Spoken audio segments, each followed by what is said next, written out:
नमस्कार बच्चों, कैसे हैं आप सभी। बहुत बहुत स्वागत है आपका मेरे इस वीडियो के इस अंक में। और पाठ का नाम आप सभी देख ही रहे हैं, यहाँ पर लिखा हुआ है मेरे संग की औरतें, और इसकी लेखिका है मृदुला गर्ग। और हमने इसे जो कक्षा 9 की जो पूरक पाठ्य पुस्तिका है, जिसे हम कृतिका के नाम से जानते हैं, ये उसका दूसरा पाठ है बच्चों। दरअसल जो पहला पाठ है इस जल प्रलय में, जिसे फणीश्वर नाथ रेणु जी ने लिखा था, वो अब आपके पाठ्यक्रम में नहीं है, इसलिए उसे आपके पाठ्यक्रम से हटा दिया गया है। अब हमारा जो पहला पाठ है इसमें वो है मेरे संग की औरतें। तो बच्चों, जैसी मेरी जानकारी है कि लॉकडाउन के समय में जब वेबसाइट पर आपको पढ़ाया जा रहा था, तो मेरे संग की औरतें पाठ आपको पढ़ने के लिए भेजा गया था। और मुझे उम्मीद है कि वेबसाइट से, स्कूल वेबसाइट से आप मेरे संग की औरतें पाठ पढ़ लिए होंगे, और वह पाठ आपको बहुत अच्छे से समझ में आ गया होगा। तो आज ये जो पाठ है इसका प्रश्नोत्तर हम सभी देखेंगे, क्योंकि कुछ बच्चों ने मुझसे कमेंट बॉक्स में ये कहा था कि सर, मेरे संग की औरतें पाठ का प्रश्नोत्तर नहीं हुआ है। तो हम लोग आज का जो पीरियड है उसमें कोशिश करते हैं कि मेरे संग की औरतें पाठ का प्रश्नोत्तर हम सब लिख लें। लेकिन इससे पहले 2 मिनट 3 मिनट में पाठ का जो सारांश है उस पर मैं थोड़ी सी चर्चा कर दूं। लेखिका मृदुला गर्ग अपनी नानी से बहुत प्रभावित हैं, क्योंकि उनकी नानी एक बहुत ही सहज घरेलू महिला होने के बाद और बहुत बड़े अफसर की पत्नी होने के बाद भी अत्यंत आजाद ख्यालों की हैं। और उस समय देश में आजादी की लड़ाई चल रही है। उनके पति जो है वो अंग्रेजों के का जो प्रशासन है उसमें अफसर हैं। लेकिन हम ये देखते हैं कि जो उनकी पत्नी है, यानी लेखिका की जो नानी है, वो आजादी को बहुत ही सपोर्ट करती हैं, अपना समर्थन देती हैं, और चाहती हैं कि जो उनकी लड़की है, यानी लेखिका की माँ, उसकी शादी किसी आजादी के सिपाही से कर दी जाए। और ऐसा ही होता है। उन्होंने, और इसमें उनके पति का भी समर्थन है, उनके पति ने कभी विरोध नहीं किया। यानी लेखिका के जो नाना है, जो बहुत बड़े अधिकारी हैं, उन्होंने कभी विरोध नहीं किया, और उन्होंने अपनी बेटी की शादी एक आजादी के सिपाही से कर दी। वो एक साधारण मध्यम वर्गीय परिवार है, खाता पीता परिवार है, धन संपदा है उनके पास, कोई कमी नहीं है। और वहां पर जो दूसरी महिला होती हैं वो है लेखिका की दादी। तो दादी पे चर्चा करने से पहले हम लेखिका की माँ पर चर्चा कर लें। तो जब इतने बड़े अफसर की बेटी एक सामान्य परिवार में ब्याही जाती हैं, तो वहां पर उन्हें बहुत आदर और सम्मान मिलता है, क्योंकि एक तो वो बहुत बड़े घर से आई हुई होती हैं, और दूसरा ये कि वो सभी की गोपनीयता का सम्मान करती हैं। सभी लोग उनसे अपनी परेशानियां जो है वो उनको बताते थे, वो उसका हल और रास्ता बताती थीं, और पढ़ी लिखी थीं, और संगीत का भी अच्छा ज्ञान था, तो लोग उन्हें बहुत आदर देते थे।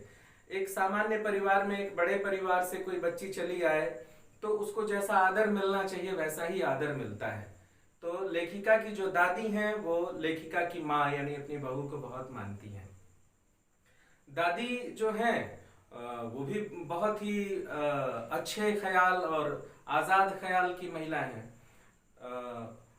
एक दिन उनके घर में एक चोर घुसा, तो उन्होंने चोर से इतना प्यार से बातचीत किया कि चोर जो है वो चोरी करना भूल गया, और बहुत ही स्नेह से उनके घर काम करने लगा। तो एक और रास्ता ये दिखाई देता है हमें कि किसी से भी प्यार से किसी को भी सही रास्ते पर लाया जा सकता है। तो इस तरह से तमाम महिलाएं हैं लेखिका की जिंदगी में, और इसीलिए इस पाठ का नाम मेरे संग की औरतें पड़ा है। ठीक है बच्चों, तो अब हम इस पाठ का प्रश्नोत्तर लिखते हैं। लेखिका ने अपनी बहनों के बारे में भी बताया है। लेखिका की अनेक बहनें हैं जो अलग अलग ख्यालों की हैं, बहुत ही आजाद ख्यालों की हैं, है ना। लेखिका स्वयं बहुत आजाद ख्याल की हैं। तो ये एक बहुत ही अद्भुत परिवार है, बहुत सारी महिलाएं हैं इस परिवार में, और इस पाठ से महिलाओं का जो आत्मविश्वास है, इस पाठ को पढ़ के वह बहुत बढ़ता है कि देखिए महिलाएं कुछ भी कर सकती हैं, महिलाएं बहुत ताकतवर और सक्षम हैं, समर्थ हैं। ठीक है बच्चों, तो एक छोटा सा हमने एक सारांश इस पाठ पर चर्चा कर लिया। अब हम सीधे प्रश्न उत्तर पे आते हैं। चलिए आप भी अपनी किताब खोल लीजिए और बगल में एक रफ कॉपी ले लीजिए। मैं आपको समझाऊंगा तो उसमें से जो महत्वपूर्ण बातें हैं वो आप अपनी रफ कॉपी में तुरंत लिखिएगा, है ना, जिससे कि आपको क्या लिखना है इसकी जानकारी रहे। और अगर आप नहीं लिख पाएंगे तो अभी तो पूरा वीडियो सुनिए, बाद में जब आप लिखने लगेंगे तो वीडियो को रोक रोक करके पॉज कर करके जो मैं लिख रहा हूं, बोल रहा हूं, उसे आप लिखेंगे। एक और बात बता दूं कि प्रश्नों की व्याख्या करते समय मैं थोड़ा लंबा बोलूंगा, तो आपको वो पूरा नहीं लिखना है। मैं जो व्याख्या कर रहा हूं उसे आपको समझना है और उसे समझ लेने के बाद आप अपने शब्दों में उस उत्तर को अच्छे ढंग से लिख लेंगे। ठीक है बच्चों, और ये जो उत्तर है वह 40 से 50 शब्दों के बीच में होना चाहिए, यानी 4 से 5 लाइन, 6 लाइन के बीच में होना चाहिए। ठीक है, तो चलिए अब हम शुरू करते हैं। और हम लोगों का पहला जो प्रश्न है, लेखिका ने अपनी नानी को कभी देखा भी नहीं, फिर भी उनके व्यक्तित्व से क्यों प्रभावित थी? लेखिका जो मृदुला गर्ग है, उनकी नानी, जब मैं सारांश पर चर्चा कर रहा था तो मैं आपसे बताया कि उनकी नानी बहुत आजाद ख्यालों की थी। तो प्रश्न फिर से सुन लीजिए, लेखिका ने अपनी नानी को कभी देखा भी नहीं, फिर भी उनके व्यक्तित्व से वो क्यों प्रभावित थी? तो इसका उत्तर सुनिए। लेखिका ने अपनी नानी को कभी भी देखा तक नहीं था, लेकिन लेखिका अपनी नानी से अत्यंत प्रभावित रहती थी। लेखिका मृदुला गर्ग अपनी नानी के आजाद ख्यालों से बहुत प्रभावित थीं और अपनी नानी के देश प्रेम से बहुत प्रभावित थीं। लेखिका मृदुला गर्ग ये जानती थीं कि उनकी मां बहुत पढ़ी लिखी महिला नहीं थीं, पर्दा करने वाली महिला थीं, घर के भीतर रहने वाली महिला थीं, लेकिन इसके बाद भी उनके जो ख्याल थे, उनके जो विचार थे वो आजाद थे। वे आजादी का सम्मान करती थीं, वे चाहती थीं कि हमारा देश आजाद हो, और इसीलिए उन्होंने अपनी लड़की की शादी एक ऐसे लड़के से कराई जो आजादी का सिपाही है, बहुत बड़ा अधिकारी नहीं है, वो एक सामान्य परिवार का पढ़ा लिखा लड़का है, उससे उन्होंने अपनी लड़की की शादी करा दी। जबकि वो स्वयं बहुत अमीर घर की थी, उनके जो पति हैं यानी लेखिका के जो नाना हैं वो बहुत ही बड़े अधिकारी हैं अंग्रेज सरकार के। लेकिन इसके बाद भी नानी ने अपनी बेटी की शादी आजादी के सिपाही से कराई। तो इन सभी बातों का असर लेखिका पर हो रहा है। लेखिका भले ही अपनी नानी को नहीं देखी हैं, लेकिन नानी के बारे में सुनी जरूर हैं, और ये सारी बातें लेखिका को बहुत प्रभावित करती हैं। इसीलिए लेखिका अपनी नानी को देखी तो नहीं है, लेकिन बहुत प्रभावित रहती हैं। ठीक है बच्चों, अब इसे सुन लीजिए और उसमें जो आपको महत्वपूर्ण बातें लगती हैं उसे लिख लीजिए। चलिए, जो दूसरा प्रश्न है अब हम उस पर बातचीत करते हैं। दूसरा प्रश्न है, लेखिका की नानी की आजादी के आंदोलन में किस प्रकार की भागीदारी रही?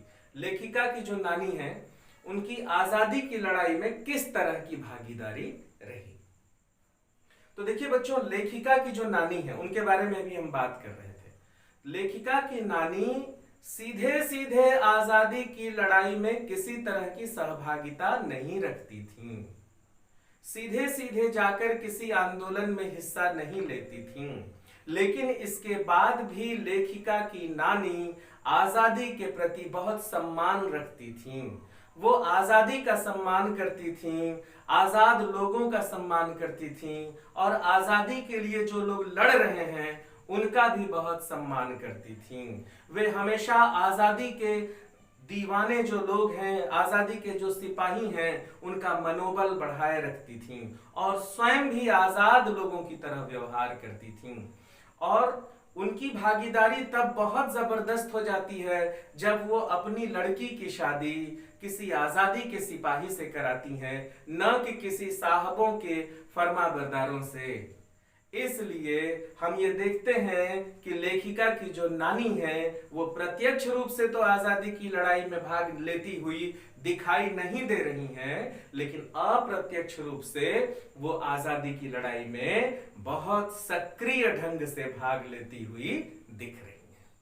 ठीक है बच्चों, मतलब एकदम सीधे सीधे वो नहीं दिख रही हैं कि आजादी की लड़ाई में भाग ले रही हैं, लेकिन जब उनके काम को आप देखिएगा तो ऐसा लगेगा कि अरे ये तो आजादी को बहुत सपोर्ट कर रही हैं।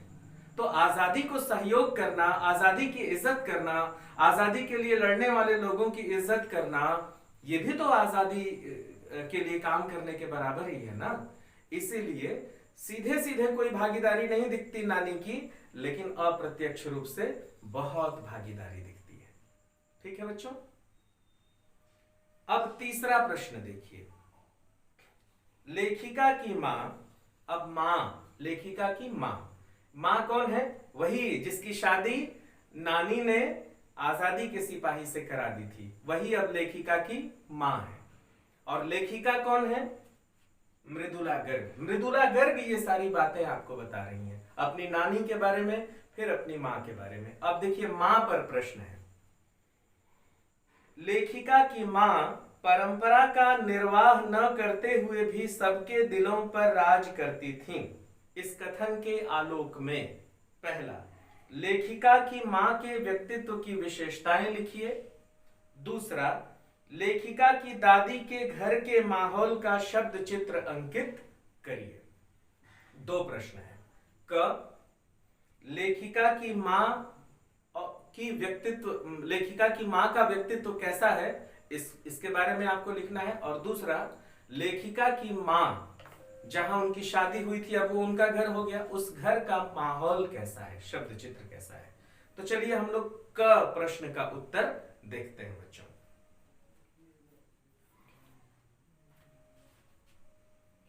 देखिए, लिखिए, लेखिका की मां एक असाधारण महिला थी। उन्हें अपने समस्त परिवार वालों का आदर और सम्मान प्राप्त था। लेखिका की मां एक असाधारण महिला थी। उन्हें अपने समस्त परिवार वालों का आदर और सम्मान प्राप्त था। अत्यंत बड़े और धनवान घर से आने के बाद भी वो जिस घर में ब्याही गईं, उस घर के लोगों के साथ उन्होंने अपना सामंजस्य स्थापित कर लिया। वे कभी भी उस घर के लोगों का अपमान नहीं करती थीं, इसलिए उनका स्वभाव बहुत ही अच्छा था। लेखिका की मां एक ऐसी महिला थी जो किसी का राज दूसरों पर जाहिर होने नहीं देना चाहती थी, इसलिए घर के लोगों का उन्हें आदर और सम्मान प्राप्त था। घर के लोग अपनी निजी समस्याएं लेखिका की मां से आकर बताया करते थे, क्योंकि उन्हें मालूम था कि लेखिका की मां उनके राज को राज ही रहने देंगी, इसलिए घर के लोग बहुत उनका आदर और सम्मान भी करते थे।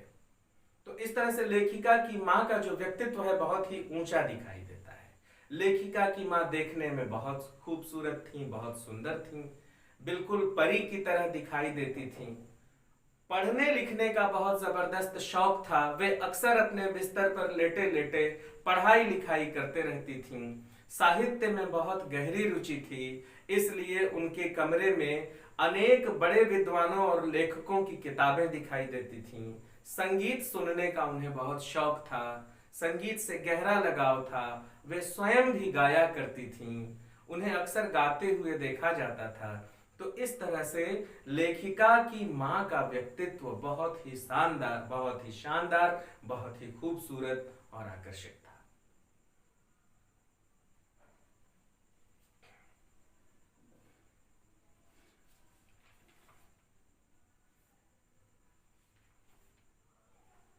अब देखिए बच्चों, जो अगला जो प्रश्न है, लेखिका के दादी के घर के माहौल का शब्द चित्र अंकित करिए। तो देखिए, लेखिका की दादी का जो घर था वो घर एक सामान्य मध्यम वर्गीय परिवार था। वह एक संयुक्त परिवार था जिसमें सभी लोग, घर के सारे सदस्य एक साथ रहते थे। घर बहुत अमीर भी नहीं था तो बहुत गरीब भी नहीं था, खाते पीते और संपन्न लोग थे। घर में महिलाओं को बहुत सम्मान और आदर प्राप्त था।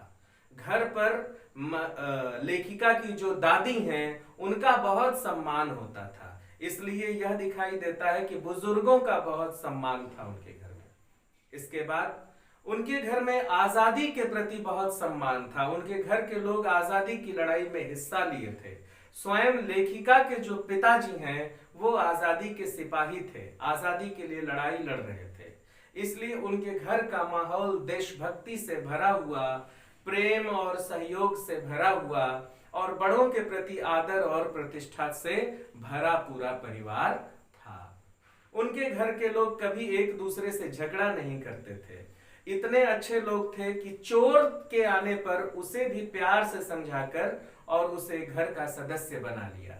तो ये एक बहुत ही अच्छी विशेषता है किसी के घर की, कि कोई किसी के घर चोरी करने आए और उसे वो अपने घर का सदस्य बना ले। तो इस लिहाज से हम देखते हैं कि घर का माहौल बहुत ही अच्छा था। अब दूसरी बात ये कि लेखिका की जो माँ थी उन्हें घर के सभी लोगों का बहुत आदर और सम्मान प्राप्त था। तो हमें यह दिखाई देता है कि उस घर में बहुओं का भी बहुत सम्मान था और उस घर के लोग बहुओं को अपनी बेटी के समान मानते थे, क्योंकि लेखिका की दादी, लेखिका की माँ अर्थात अपनी बहू से कोई भी कठिन काम नहीं कराती थी। वो उन्हें बहुत आदर और सम्मान देती थी। तो इस तरह से हम देखते हैं कि यह घर बहुत ही अच्छा घर है, बहुत ही अच्छे लोग हैं, बहुत ही देशभक्त लोग हैं, आपस में प्रेम से भरे हुए हैं, एक दूसरे का सम्मान और इज्जत करने वाले लोग हैं। ठीक है बच्चों, इतना समझ में आया आपको? तो फिर वही कह रहा हूं कि मैं थोड़ा सा व्याख्या करने लग रहा हूं, तो हो सकता है उत्तर आपको लगे कि बड़ा हो जा रहा है। तो आप इसमें से जो बात रिपीट हो गई है उसको निकाल दीजिए, तो जो बचेगा वो आपका उत्तर हो जाएगा। तो पॉज करके और आप इस उत्तर को 6 से 7 लाइन में अच्छे से लिख लेंगे। अब देखिए चौथा प्रश्न। चौथा प्रश्न क्या है? आप अपनी कल्पना से लिखिए कि परदादी ने पतोहू के लिए पहले बच्चे के रूप में लड़की पैदा होने की मन्नत क्यों मांगी। आप अगर पाठ पढ़े होंगे बच्चों, पढ़ लीजिएगा, और नहीं पढ़े होंगे अगर, तो फिर मैं पाठ भी आपको पढ़ाऊंगा। बहुत ही जबरदस्त किस्सा है। जो परदादी थी उन्होंने लड़की होने की मन्नत मांगी कि मेरी बहू की जो पहली संतान हो वह लड़की हो। अच्छा, ऐसा भी नहीं था कि उनके घर में पहले से कोई लड़की नहीं है, ऐसा भी नहीं था। तो फिर परदादी ने लड़की के लिए मन्नत क्यों मांगी कि मेरी बहू की पहली बच्ची लड़की हो। देखिए बच्चों, इस पाठ में इसका कोई विशेष कारण नहीं बताया गया है, लेकिन जब आप पाठ को पढ़िएगा तो जरूर एक बात समझ में आती है। लेखिका की दादी बहुत ही धार्मिक विचारों, परदादी माफ करिएगा, लेखिका की परदादी की बात हो रही है। लेखिका की परदादी अत्यंत धार्मिक विचारों वाली महिला थी। यहां से आप लिखना शुरू करेंगे। लेखिका की परदादी अत्यंत धार्मिक विचारों वाली महिला थीं। ऐसा माना जाता था कि लेखिका की परदादी का संबंध ईश्वर से कुछ ज्यादा ही है और वो जो मांगती हैं ईश्वर उन्हें दे देते हैं। तो लेखिका की परदादी ने यह मन्नत मांगी थी कि मेरी जो बहू है उसकी पहली संतान लड़की हो। इसके पीछे कारण यह था कि लेखिका की परदादी यह मानती थी कि जिस परिवार में पहली संतान लड़की के रूप में होती है वह परिवार बहुत ही समृद्ध हो जाता है और बहुत सुखी हो जाता है। उनका मानना था कि परिवार में पहली संतान लड़की ही होनी चाहिए, क्योंकि लड़की के आते ही घर में ऐसा वातावरण बन जाता है जैसे कोई देवी आई हो। तो उनका यह मानना था कि हमारे घर में अगर जन्म लेगी तो एक देवी जन्म लेगी, और उसके जन्म के बाद अगर कोई लड़का होता है तो ठीक है। तो इसलिए लेखिका की परदादी का यह मानना था कि घर में अगर बच्ची जन्म लेगी तो घर का माहौल देवीमय हो जाएगा, घर का माहौल बहुत अच्छा हो जाएगा। जो पहली लड़की संतान के रूप में जब आती है तो वो घर का पूरा व्यवस्था संभाल लेती है, वह घर की अभिभावक के रूप में दिखाई देने लगती है। लड़कियों का इतना सम्मान था उनके घर में। तभी तो बच्चों आप देखिए कि लेखिका की जो माँ है बहू बन के उस घर में आई हैं और उनका कितना इज्जत हो रहा है। तो लेखिका की परदादी लड़की होने की मन्नत क्यों मांगी? एक कारण मैंने आपको बताया कि उनका मानना था कि बच्ची अगर पैदा होती है तो घर पूरा अनुशासित हो जाता है, घर का माहौल बहुत ही पवित्र हो जाता है, धार्मिक हो जाता है, देवीमय माहौल हो जाता है। और दूसरा ये कि उनके घर में महिलाओं को बहुत सम्मान प्राप्त था, महिलाओं को कमजोर नहीं समझा जाता था, बल्कि पुरुषों से ज्यादा अच्छा माना जाता था। इसीलिए परदादी ने पहली संतान के रूप में लड़की होने की मन्नत मांगी थी। और इसका प्रभाव यह हुआ, मन्नत का प्रभाव, कि एक नहीं दो नहीं पूरी 7 देवियां जो हैं वो धरती पर आ गई, एक के बाद एक, एक के बाद एक। तो ठीक है बच्चों, ये उत्तर आप अपनी तरह से लिखिएगा, इसको सुनिएगा और सुनने से आप समझ जाएंगे। आपको लिखना तो आता ही है, तो आप इसे सुनकर इसका जो सार है उसे आप लिख लीजिएगा। ठीक है, ये जो बोर्ड है बच्चों, इसके बारे में तो मैंने आपसे बात ही नहीं किया। देखिए ये जो है वो कौन है, आप लोग तय कर लीजिए, तो आप में से कोई एक है। और ये जो है ये श्रीमान, ये भी आप में से ही कोई है। ठीक है, तय कर लीजिए ये कौन है, ये कौन है। मैं एक और बना रहा था लेकिन फिर मैं सोचा लेट हो रहा है इसलिए मैं नहीं बनाया। तो मुझे आप लोग तो दिखाई नहीं दे रहे हैं, मैं आप लोगों को देखने के लिए यहीं पे बना लेता हूं। ये हैं मेरे 9th क्लास के बच्चे। ठीक है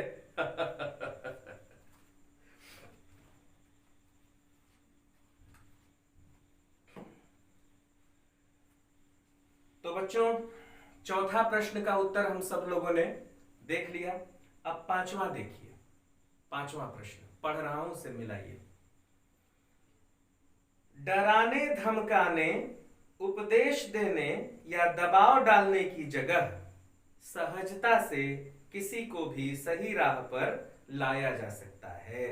पाठ के आधार पर तर्क सहित उत्तर दीजिए। देखिए क्या हुआ था बच्चों, मैं ये भी बताता चलूं कि परदादी जिस कमरे में सोई हुई थी उसी कमरे में एक चोर आ गया। परदादी को प्यास लगी थी तो उन्होंने कहा कि चल पानी पिला। तो वो बहुत बेचारा बहुत डरा सहमा सा कि दादी तो जग गई, परदादी जग गई तो अब मुझे पकड़वा देंगी और मेरी पिटाई होगी। तो बेचारा बहुत डरा हुआ था, लेकिन वो दादी को पानी ला करके दे दिया। तो दादी बोली कि मुंह पे कपड़ा कस के बांधियो और अच्छे से छानियो। तो वो बड़ा अकबका गया कि दादी तो भांग के लिए कह रही थी, लेकिन उसे लगा कि मेरे बारे में कह रही है, तो वो बहुत अकबका गया। और फिर उसने बता दिया दादी को कि मैं चोर हूं। तो दादी ने बोला चल तू चोर हुआ है तो हुआ करे, कोई बात नहीं है, तू चोर है कि नहीं है इससे मेरे को मतलब नहीं है, तू मेरे को पानी पिलाया इसलिए तू मेरा बेटा है, तो ले तू भी पानी पी ले। तो एक ही लोटे में दादी भी पानी पी ली और चोर भी पानी पी लिया। तो दादी बोली कि देख मैं भी पानी पी ली और उसी लोटे में मेरा जूठा पानी तू भी पी लिया, तो जूठा पानी पीने वाला तो मेरा बेटा हो सकता है। तो अब आज से तू चोर नहीं है, तू मेरा बेटा है और ये तेरा घर है। तो अब तू अपने घर में चोरी कर, चाहे डाका डाल, चाहे काम कर। अब चोर बेचारा इमोशनल हो गया, अरे दादी तो मुझे अपना बेटा बना ली। तब वो बोला कि ठीक है अब आज से मैं चोरी नहीं करूंगा। और उसके बाद बच्चों फिर वो चोर जो है ना, वो चोरी का धंधा छोड़ करके दादी के घर में खेती बाड़ी का काम करने लगा। तो देखो, न तो दादी ने उसे मारा, न पीटा, न जेल भेजा, न पुलिस से पकड़वाया, कुछ नहीं किया। क्या किया? सिर्फ प्यार दिया। प्यार से उन्होंने उसको अपना बना लिया, है ना। तो यही प्रश्न है कि सीधेपन से, सहजता से हम किसी को भी अपना बना सकते हैं और उसे सही रास्ते पर ला सकते हैं। तो इस पर आपको लिखना है, तर्क सहित उत्तर देना है कि ये बात सही है कि गलत है। तो आपको क्या लगता है, प्यार से आप किसी को सही रास्ते पर ला सकते हैं कि नहीं ला सकते? भाई मेरा मानना है कि ला सकते हैं, और ये पाठ भी यही कह रहा है कि ला सकते हैं। तो इसका उत्तर आप ऐसे लिखेंगे, देखिए लिखना शुरू करिए या सुन लीजिए कि डराने धमकाने या उपदेश देने के बजाय हम किसी को प्यार से और सहजता से सही रास्ते पर ला सकते हैं। यदि हम किसी को प्यार देंगे, किसी का सम्मान करेंगे और स्नेह से उसे अपना लेंगे, तो उसे भी भीतर से लगेगा कि मुझे इतना स्नेह मिल रहा है तो मैं गलत रास्ते पर क्यों जाऊं।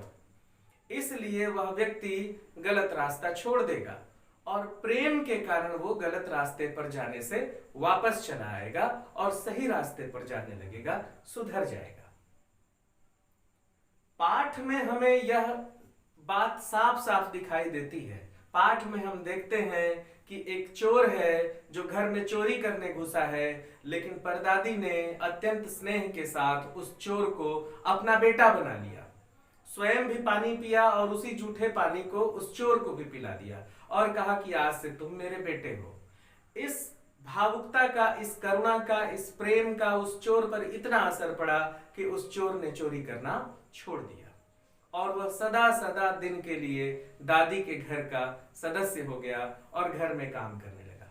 तो हम ये देखते हैं कि हमारे सामने एक सच्ची घटना है कि प्रेम से एक नामी चोर को एक सरल और सहज आदमी में बदला जा सकता है। इसलिए मारने, पीटने, समझाने, बुझाने, उपदेश देने की जगह पर यदि हम किसी से प्यार से, प्रेम से, दुलार से, करुणा से, अपना बना करके किसी से अगर हम कहें कि बुराई न करो, बुरे रास्ते पर चलना छोड़ दो, तो मेरा ख्याल है कि वो सुधर जाएगा।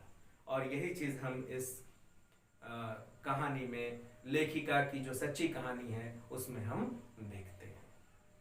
ठीक है बच्चों, ये इसका उत्तर होगा। अब देखिए जो छठवां प्रश्न है,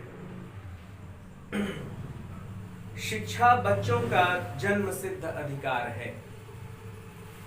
इस दिशा में लेखिका के प्रयासों का उल्लेख कीजिए। अब बात जो है वो मृदुला गर्ग पर आ गई। मृदुला गर्ग ने अपने जीवन में बहुत काम किया, खास तौर पर बच्चों की शिक्षा के लिए बहुत काम किया मृदुला गर्ग ने। तो ये जो प्रश्न है छठवां, वो वहीं से लिया गया है कि शिक्षा बच्चों का जन्मसिद्ध अधिकार है। इस दिशा में लेखिका के प्रयासों का उल्लेख कीजिए। लेखिका ने शिक्षा के लिए क्या किया मृदुला गर्ग ने? तो आप पाठ अगर पढ़े होंगे तो आपको मालूम होगा कि लेखिका जब कर्नाटक के बागलकोट में रहती हैं तो वो देखती हैं कि बागलकोट में शिक्षा का कोई इंतजाम नहीं है, तो वो चाहती हैं कि यहाँ पर एक विद्यालय खोला जाए। तो वो जो मिशन की संस्थाएं स्कूल खोलती हैं, तो वहां पर वो मिशन के एक फादर से मिलने के लिए गई, बिशप से मिलने के लिए गई। तो उन्होंने उनसे निवेदन किया कि आप तो स्कूल खोलते हैं, मिशन के स्कूल चलाते हैं, तो आप बागलकोट में भी एक स्कूल खोल दीजिए। तो फादर ने कहा कि आप पहले ये तय कर दीजिए कि यह स्कूल जो है वो 100 साल तक चलेगा, तब हम इस स्कूल को खोलेंगे। तो लेखिका को ये बात बहुत बुरी लगी और उन्होंने फादर को कहा कि 100 साल क्या, मैं तो अगले 10-20 दिनों की भी गारंटी नहीं दे सकती, क्योंकि स्कूल खुलेगा, लोग आएंगे, पढ़ेंगे, तब तो स्कूल चलेगा। तो फादर जो है वो थोड़ा नाराज हुए और उन्होंने कहा कि देखिए ऐसा है कि हम जो है वो मिशन का स्कूल वहां खोलते हैं जहां पर हमारे धर्म के लोग अधिक हैं, या फिर वो स्कूल लंबे समय तक चले। तो दोनों ही चीज यहाँ पर नहीं है, इसलिए मैं स्कूल नहीं खोल सकता। तो मृदुला गर्ग बहुत नाराज हुई और उन्होंने स्वयं ही एक स्कूल खोल दिया। एक छोटा सा स्कूल खोला बागलकोट में, जिसमें आसपास के अधिकारियों के, कर्मचारियों के बच्चे आकर के पढ़ना शुरू कर दिए। एक छोटा सा प्राइमरी स्कूल खोला, फिर वो स्कूल थोड़ा बड़ा हुआ, फिर वहां से बहुत सारे लोग अच्छी अच्छी शिक्षा प्राप्त करके वहां से निकले। तो ये कहानी है। तो इसी में आपको लिखना है कि शिक्षा बच्चों का जन्म सिद्ध अधिकार है, इस दिशा में लेखिका के प्रयासों का उल्लेख कीजिए। तो आप लिखेंगे कि शिक्षा के, अब आप देखिए क्या लिखना है उसको समझ लीजिए। शिक्षा के क्षेत्र में लेखिका ने बहुत महत्वपूर्ण प्रयास किए। लेखिका जब कर्नाटक के बागलकोट में निवास करती थीं, तो कर्नाटक के बागलकोट में बच्चों के पढ़ने के लिए कोई भी अच्छा इंतजाम नहीं था। बच्चों की पढ़ाई को लेकर के मृदुला गर्ग लेखिका बहुत चिंतित थीं। उन्होंने वहां के धर्म प्रांत के बिशप से स्कूल खोलने का निवेदन किया, लेकिन बिशप ने यह कहते हुए मना कर दिया कि यहाँ पर उचित परिस्थितियां नहीं हैं जिसके कारण हम स्कूल खोल सकें। इस बात का लेखिका पर बहुत असर पड़ा। लेखिका को यह बात बहुत बुरी लगी और लेखिका ने यह तय कर लिया कि अब मैं ही स्कूल खोलूंगी। इसलिए लेखिका ने बागलकोट में छोटे बच्चों के लिए स्कूल प्रारंभ किया और उस स्कूल में हर तरह की शिक्षा दी जाती थी। वह स्कूल इतना लोकप्रिय हुआ कि बागलकोट के आसपास रहने वाले सभी सामान्य घरों के लोग और बड़े और ऊंचे घरों के लोग, अधिकारियों अफसरों के बच्चे सभी उस स्कूल में आकर पढ़ना शुरू कर दिए और इस तरह वह स्कूल चल निकला। तो वह स्कूल जो है वो लेखिका के अथक प्रयासों के कारण स्थापित हो पाया। इसलिए हम ये देखते हैं कि लेखिका ने शिक्षा के क्षेत्र में बहुत बड़ा काम किया। ठीक है बच्चों, अब आप लिख लेंगे इसे सुन के। अब देखिए 7वां प्रश्न है, इसे आप समझिए। पाठ के आधार पर लिखिए कि जीवन में कैसे इंसानों को अधिक श्रद्धा भाव से देखा जाता है। श्रद्धा भाव मतलब इज्जत की भावना से, सम्मान की भावना से कैसे लोगों को देखते हैं। आप स्वयं सोचिए कि यदि आप किसी की इज्जत करना चाहें तो कैसे व्यक्ति की इज्जत करेंगे आप? क्या आप किसी बदमाश व्यक्ति की इज्जत कर सकते हैं? क्या आप किसी ऐसे व्यक्ति की इज्जत कर सकते हैं जो समाज के लिए हानिकारक है? नहीं कर सकते। तो फिर आप कैसे व्यक्ति की इज्जत करेंगे और समाज में कैसे व्यक्ति को सम्मान की दृष्टि से देखा जाता है? ये प्रश्न है। तो आइए हम लोग बातचीत करते हैं। पाठ के आधार पर हम ये देख सकते हैं कि समाज में ऐसे व्यक्तियों को श्रद्धा की दृष्टि से देखा जाता है जिसके भीतर दूसरों के लिए भी श्रद्धा हो, जिसके भीतर दूसरों के लिए भी सम्मान हो। ऐसे व्यक्तियों को श्रद्धा के भाव से देखा जाता है जो जनता के कल्याण के बारे में, समाज के कल्याण के बारे में सोचता है। ऐसे व्यक्तियों को श्रद्धा के भाव से देखा जाता है जिसके मन में महिलाओं के प्रति, बच्चों के प्रति, बुजुर्गों के प्रति, घर के बड़ों के प्रति बहुत ही सम्मान और श्रद्धा हो। जो व्यक्ति इस तरह की भावनाओं से भरा हुआ होता है वही व्यक्ति सम्मान का पात्र होता है। अब पाठ के आधार पर लिखना है तो आप पाठ से 1-2 उदाहरण दे दीजिए। तो क्या उदाहरण दीजिएगा? पैराग्राफ चेंज करके लिखिए कि हम इस पाठ में अनेक ऐसे लोगों को देखते हैं जिनके मन में दूसरों के प्रति बहुत प्रेम है। जैसे लेखिका की नानी, उनके मन में भारत के लोगों के प्रति बहुत प्रेम है। लेखिका की माँ, उनके मन में भी परिवार के लोगों के प्रति, समाज के लोगों के प्रति बहुत प्रेम है। लेखिका की दादी, उनके मन में भी समाज के प्रति, अपने घर की बहू के प्रति, महिलाओं के प्रति बहुत इज्जत और सम्मान है ना। तो हम ये देखते हैं कि ये जो मेरे संग की औरतें पाठ हैं उसमें जितनी भी औरतें हैं वह सभी श्रद्धा और इज्जत से इज्जत देने लायक हैं। चाहे वो नानी हो, चाहे लेखिका की माँ हो, चाहे लेखिका की परदादी हो, चाहे लेखिका की दादी हो, चाहे लेखिका की बहनें हो, सभी बहुत ही अच्छी हैं। सबका स्वभाव बहुत अच्छा है। सभी प्रेम, करुणा और सहयोग की भावना से भरी हुई हैं। तो समाज में ऐसे ही लोगों को इज्जत की नजर से, इज्जत की निगाह से, इज्जत की भावना से, सम्मान की भावना से देखा जाता है। ठीक है। पाठ के आधार पर लिखने का मतलब कि पाठ से आप कुछ एग्जाम्पल दीजिए, कुछ उदाहरण दीजिए। तो आप बताइए, आप देख रहे हैं कि लेखिका की नानी बहुत अच्छे ख्यालों वाली महिला है, माँ बहुत पढ़ी लिखी हैं, बहुत संगीत की शौकीन हैं, एक दूसरे का बहुत सम्मान करती हैं, दादी बहुत अच्छी हैं, परदादी बहुत अच्छी हैं। तो ऐसे ही लोगों को श्रद्धा भाव से देखा जाता है। ठीक है बच्चों, आप खुद सोचिए ना कि आप कैसे लोगों को इज्जत देते हैं।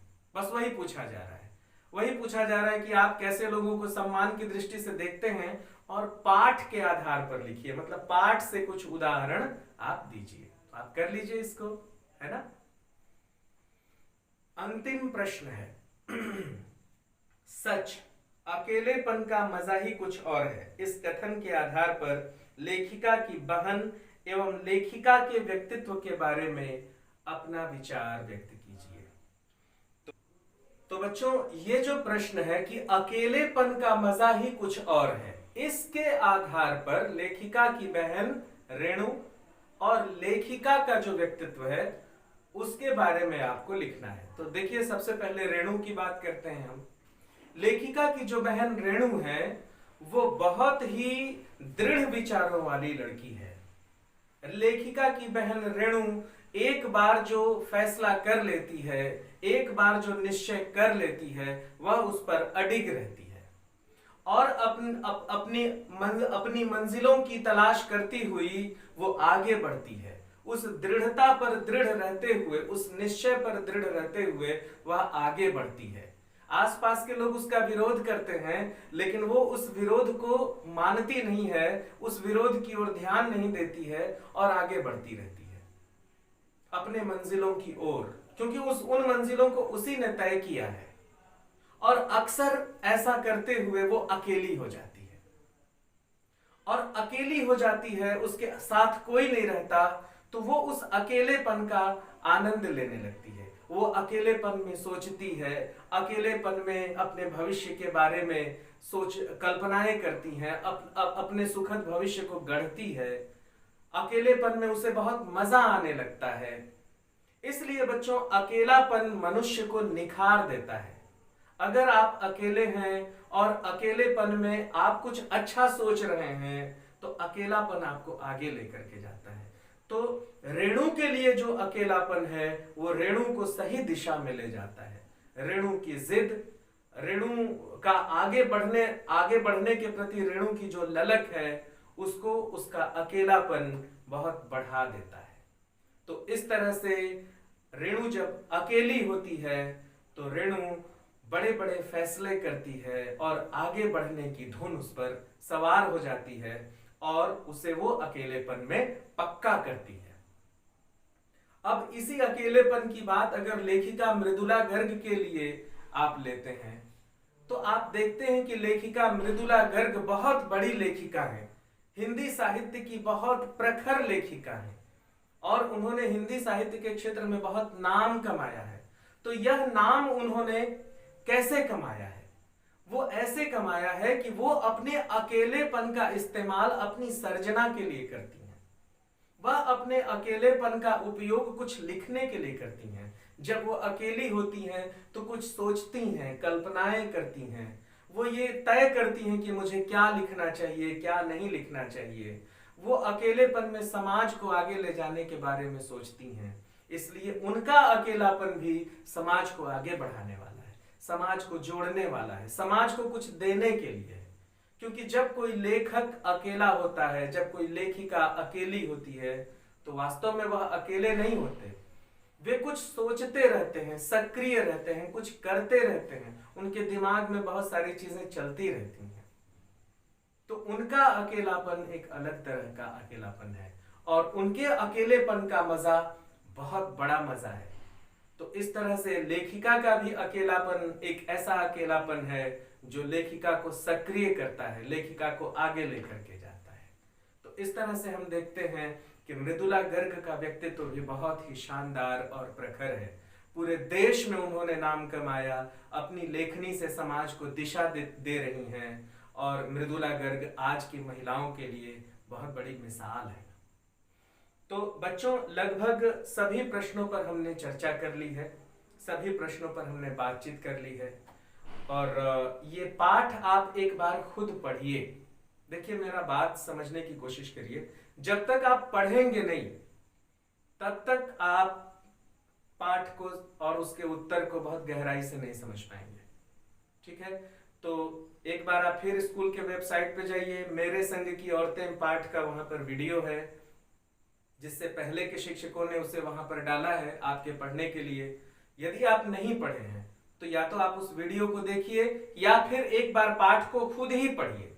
जब आप खुद पढ़ लेंगे आपको ये सारे उत्तर समझ में आने लगेंगे, और उसके बाद भी अगर नहीं समझ में आएगा तो मैं हूं ना, मुझसे आप कहिएगा, मैं फिर से आपको पूरे पाठ पे 1 2 3 वॉल्यूम बना करके दे दूंगा, क्योंकि ये पाठ बहुत लंबा है, बहुत बड़ा है बच्चों। लगभग मैं आपको बताऊं ये पाठ